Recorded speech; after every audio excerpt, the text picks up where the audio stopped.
What's up, everybody? It's Anand, and I'm 5 weeks out from today from my next competition on May 4th.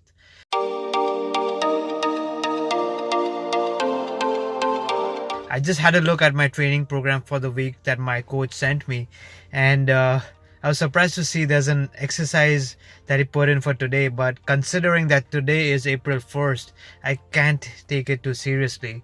So I'm calling bullshit on that one.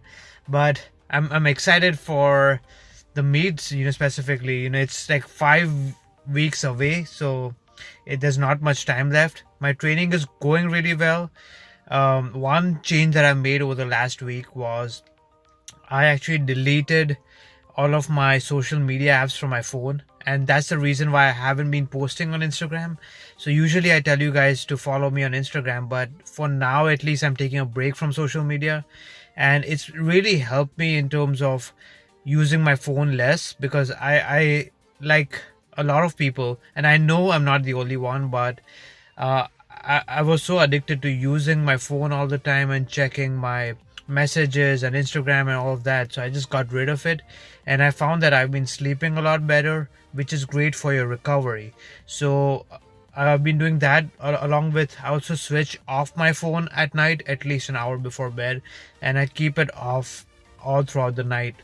And just doing those things have really helped me with my sleep. It's also reduced my stress. So if you have any of these issues where you're trying to reduce your stress, you're trying to sleep better, because all of these things are very important when it comes to your recovery from training. And even if you want to maximize your fat loss, you need to focus on your sleep. So if this is the case, I highly recommend that you, at least for 1 week or 2 weeks, delete your social media apps and switch off your phone at least an hour before bed. What's up, everybody? Welcome back to my 4th training vlog as I prep for my next powerlifting meet. I'm currently 4 weeks out from my competition, and I can't tell you how excited I am to finally be able to compete again. But in this video, I want to talk to you about the importance of your environment. And let me tell you this, your environment dictates your results. And this is the real key to success, whether you're talking about fitness success or success in any other field. Have you ever heard the quote that says, you are the average of the 5 people that you associate yourself with the most? And this is definitely true in my experience, and I've studied so many successful people, and it's true in that situation as well. And this simply means that whoever you hang out with the most, you kind of become the average of the 5 people that are closest to you. So let me give you an example. If you are out of shape, if you are not happy with how your body is looking right now, if you're not happy with, let's say, your finances or any of those things, chances are that the people that you hang out with also have the same problems or the same situation. So if you're out of shape, chances are that your friends and family members who are closest to you are also out of shape.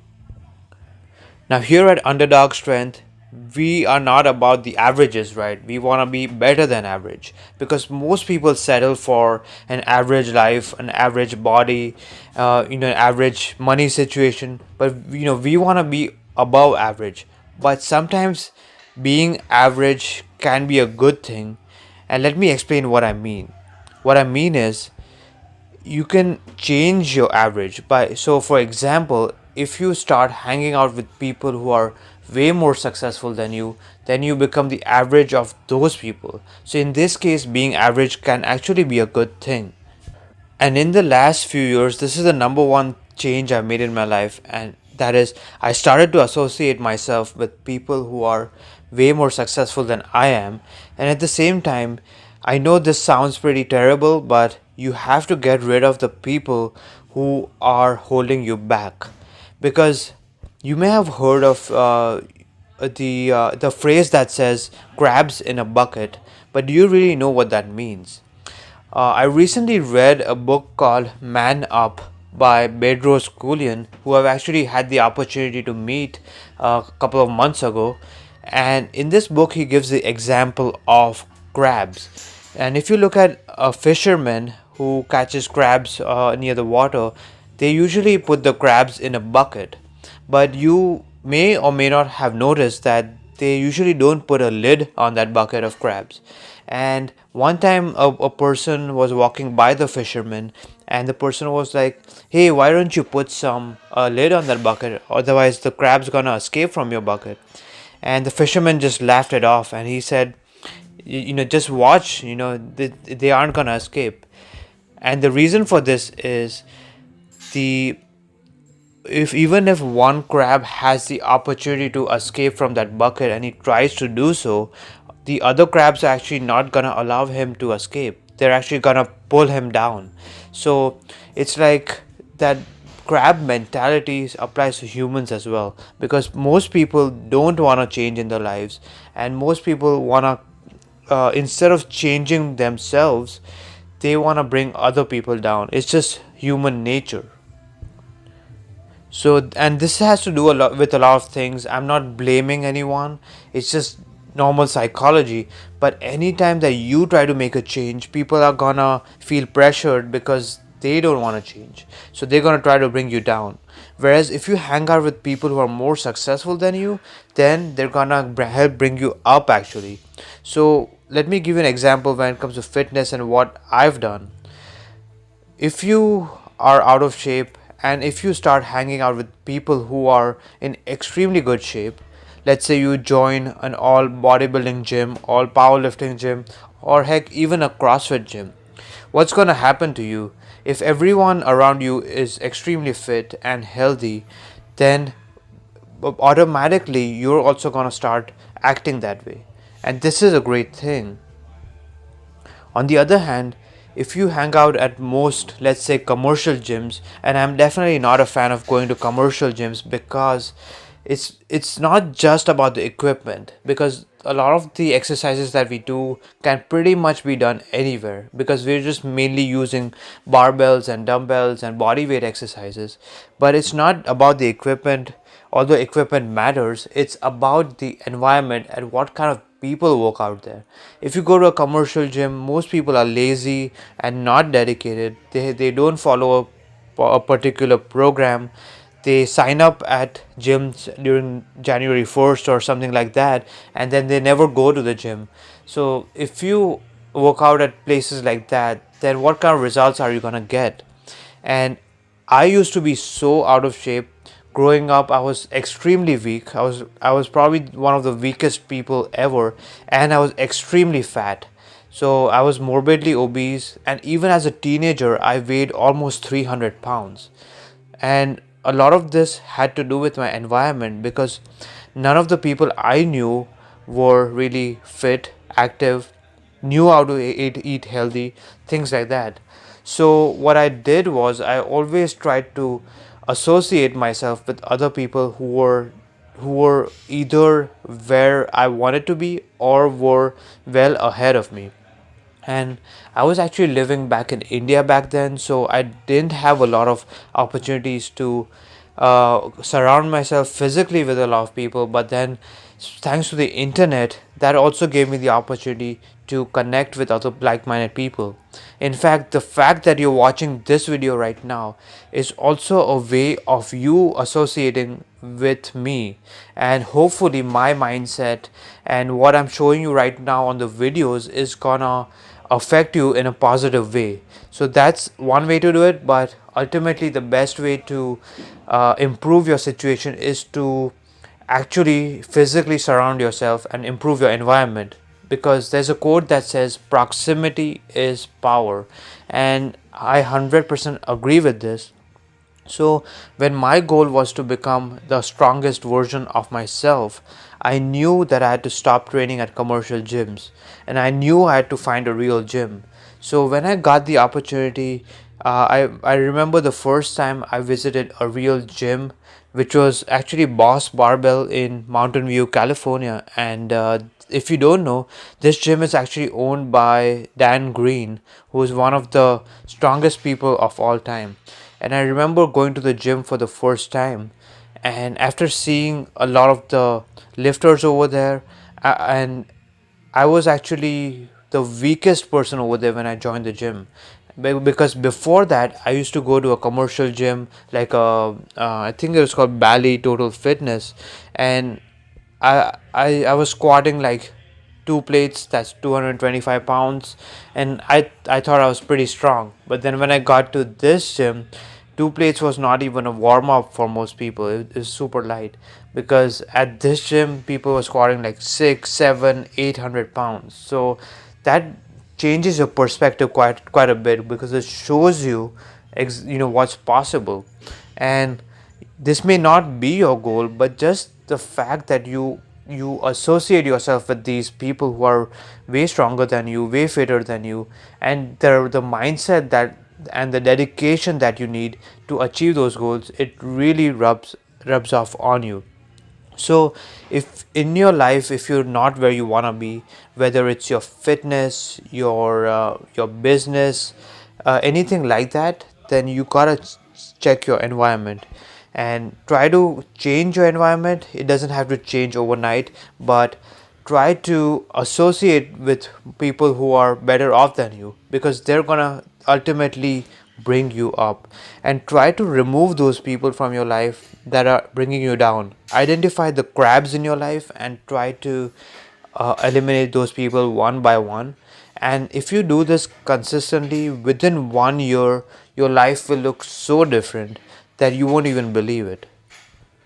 And going back to my own training right now, I'm about 4 weeks out from my competition, which is gonna be on May 4th. Um, on Friday, which is my intensity day, where I typically lift heavier weights, I did a set of squats with 345 pounds for a triple. I definitely think that my depth could have been better, and I'm actively working on that. And that's one of the benefits of putting my videos out there online, because if that also puts a lot of pressure on me, that I have to perform, I have to be a great example for you guys, so you can watch me, and you guys will also keep me accountable. What's going on, guys? It's Friday night. I just got done with work, and to be honest, it's been a really long week, and I'm really not feeling it today. I was so tired, and there's a lot of factors going on. Haven't been sleeping well enough for some reason. I fall asleep, but then I suddenly wake up in the middle of the night for some reason. So that's been messing me up quite a bit.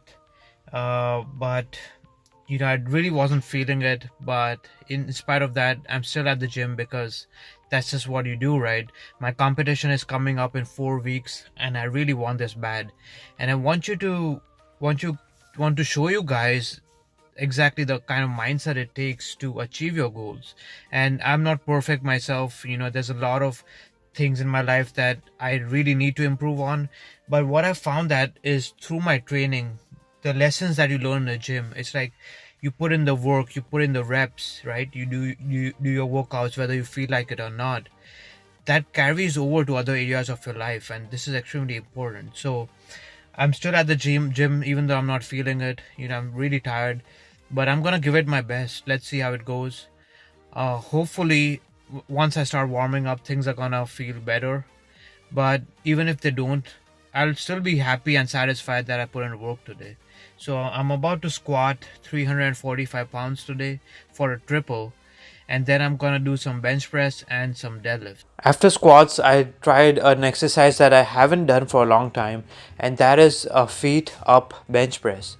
Now, I'm typically not a fan of this exercise, so I am not recommending this exercise to you, but since my coach programmed it in for me, I was doing it. But I didn't really enjoy it, because I enjoy regular bench press, and regular bench press may actually be safer on your shoulders, because you can create that arch in your back.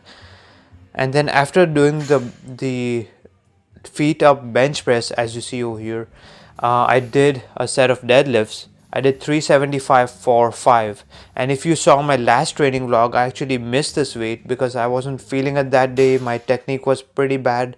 So today I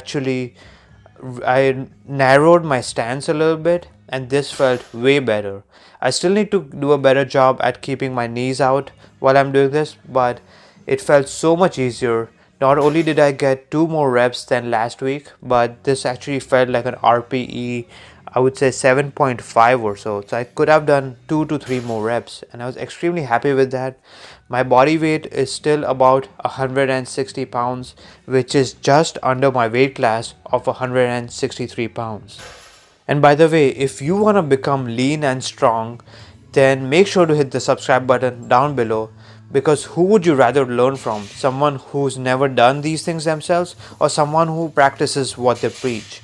And not only I've become lean and strong myself. I've lost over 125 pounds, and now I'm a competitive powerlifter, and I think I'm decently strong at my body weight. But at the same time, there's a lot of people on the internet who've never done anything themselves, but then they give you all sorts of advice. So you gotta pick who you wanna listen or get advice from at the end of the day.